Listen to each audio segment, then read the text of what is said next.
Guys good morning, કેમ છો તમે બધા? સૌને મારા જય માતાજી, જય શ્રી કૃષ્ણ. ગાઈઝ અત્યારે વાગી ગયા છે 2:30. અમે 2 વાગ્યાના ઉઠ્યા હતા ને 2:30 પોણા 3 થઈ ગયા છે. તો ત્યાં બ્રશ કરીને ચા નાસ્તો કરીને અમે નીકળીએ છીએ. અત્યારે સવારે ચાલી લઈએ એટલે 8 કે 10 વાગ્યા સુધી મેક્સ બધા પહોંચી જશે જ્યાં સ્ટે હશે અમારો આજનો દિવસનો બપોરનો. તો અત્યારે હવે રાત પડી ગઈ એટલે હું બહાર તો શૂટ નહીં કરી શકું, બટ અત્યારે અમે જ્યાંથી નીકળીએ ત્યાં સારું એવું લાઇટિંગ છે. બસ અત્યારે મેં કીધું અહીંયાથી ચાલુ કરી દઉં, તો હવે લાઇટિંગ થશે ને ત્યારે જ હું દેખાઈશ.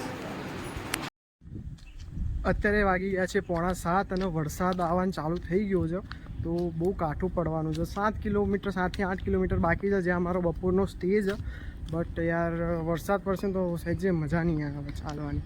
અત્યારે અમે એમ તો ઘણું કાપી લીધું, ઘણું કાપી લીધું. ધોળકા ગામમાંથી આવ્યા અમે અત્યારે, અને બસ હવે અત્યારે જઈ રહ્યા છે, પણ વરસાદ પડશે તો મજા આવે. Sol y arena, oh so bright, baila conmigo toda la night. El ritmo suena, can you feel? Move your body, it's so real. Vuélvete loco, don't stop now. Sigue el ritmo, I'll show you how. Fuego en el aire. Amreli પહોંચ્યા છે. And હજુ બહુ જ તકલીફ પડી આવવામાં. પોલ્લો પણ પડી ગયો બરોબરનો. એન્ડ જો વરસાદ ચાલુ થઈ ગયો છે ધીમો. વરસાદ પડશે તો ભાઈ બહુ આજે હવે ચાલવામાં કાઠું પડવાનું છે. 14 કિલોમીટર 14 થી 15 કિલોમીટર જવાનું છે અમારે. આજનો દાડો જે પૂરો કરવાનો હોય ને એમાં 14 થી 15 બાકી છે.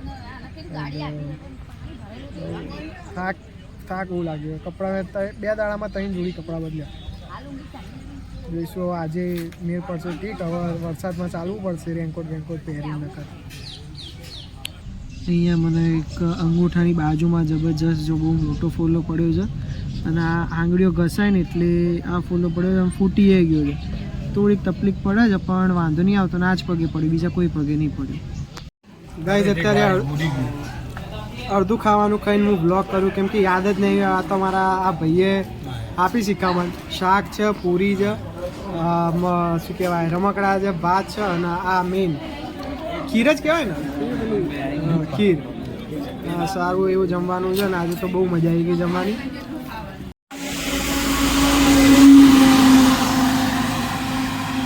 જેની બીક હતી એ જ થયું ગાઈઝ. અત્યારે જો વરસાદ ચાલુ થઈ ગયો છે, કેમેરામાં કેપ્ચર નહીં થાય પણ ધીમો વરસાદ ચાલુ થયો. જો રોડ બધું ભીનું થઈ ગયું છે ને અત્યારે હવે 14 કિલોમીટર જેવું કાપવાનું, એમાં બહુ જ તકલીફ પડવાની છે. આ ગાઈઝ ફૂટેલું જે શેલ્ટર હતું એના મેં બધા સહારે છીએ, કેમ કે હવે પલળીને કેવી રીતે જઈશું. ગાઈઝ અત્યારે આબરેલીથી નીકળી ગયો હતો અમે. એન્ડ શું કહેવાય 4 કિલોમીટર જેટલું મેં નોન સ્ટોપ કાપી લીધું છે. એક બ્રેક પણ લીધો અત્યારે વચ્ચે. બધું શું કહેવાય પેલી જીરા પીધી જે આવે તો હવે ધીમે કાપીએ. જો કે થોડો વરસાદ પલળતા જવું છું. તો ચશ્મા ઉપર તમને દેખાતા હશે. એન્ડ હવે કાઠું કામ છે ભાઈ, બહુ કાઠું છે. આજનો જે રસ્તો કાપવો હોય ને બહુ કાઠું કામ છે, કેમ કે શું પહેલે દાડો જોશમાં ચલાઈ ગયું, પછી બીજે દાડા તકલીફ પડશે સહેજ. અને રોડ પાછું બહુ મોટો હજુ 14 કિલોમીટર ને 14-15 કિલોમીટર, એટલે 10 કિલોમીટર અત્યારે જેટલું બાકી છે. તો બસ અત્યારે જઈએ, 10 કિલોમીટર કાપીશું ધીમે. વરસાદ અત્યારે સહેજ રોકાઈ ગયો છે.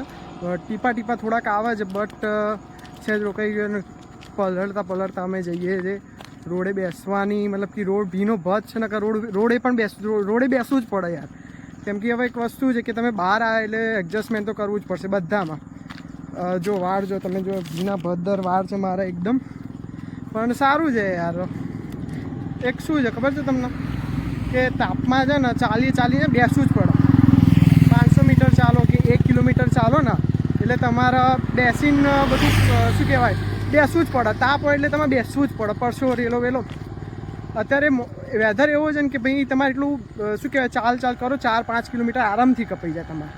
અડધું ગાઈઝ અમે પતાવી દીધું છે. 14 કિલોમીટર હતું અને હવે ખાલી 7 કિલોમીટર બાકી છે. જો ભાઈ અમારા ધજા લઈને નીકળ્યા છે. હવે 7 કિલોમીટર બાકી છે.